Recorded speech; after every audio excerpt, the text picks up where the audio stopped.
toxic blooms are already leaving lifeless ducks just like this one in a canal in Cape Coral. The Night Beat has complete team coverage of the algae emergency at 11. Let's start with John-Carlos Estrada and the dead ducks in the canal just east of the Bimini Basin.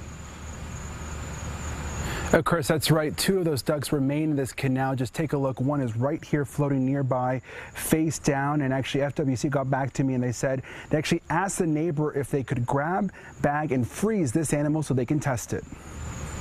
It's a sight nobody wants to see. Dead animals covered in algae in their backyard. It didn't really seem to hit home until it was literally in my own backyard.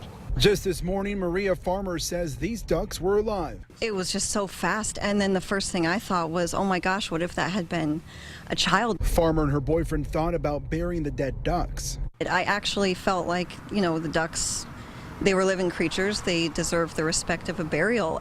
But when I got close to them and took those photos, the sight of that death, I just got so scared. It's hard, you know, because you don't know how toxic this is going to be for you. So, you know, you try and call, FWC or Crow. We called Crow and FWC too. Crow says they can only help living animals and only if they're in distress. FWC asked if neighbors could bag, freeze, and ship the animals for testing because they don't have the resources right now to have someone to come out. We did see a flock of ducklings swimming nearby. Farmer fears they could be next.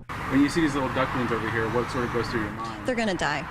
Yeah. There's no doubt about it. No, I mean, it killed much larger ducks pretty quickly, so that's the same spot they were swimming in.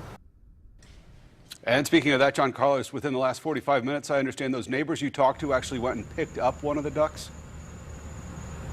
Chris, that's right. That man came out here with a glove, a bin, and a 2-gallon bag, and he says that he came out here because FWC asked him to, and he followed through. Just take a listen.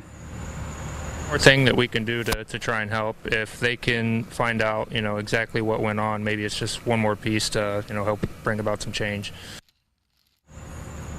And we were actually able to help him shine some light so he could help get that duck out. Now, as for those ducklings that were in the story, Crow got back to me about an hour and a half ago, and they told me they can't do anything for those animals until they're in distress.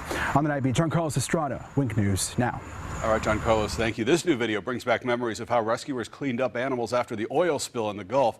You can see Crow swabbing the algae out from under the wing of this laughing gull.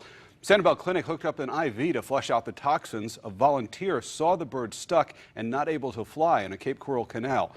If you see an ailing animal in the middle of all of this, here's the number to call, 239-472-3644.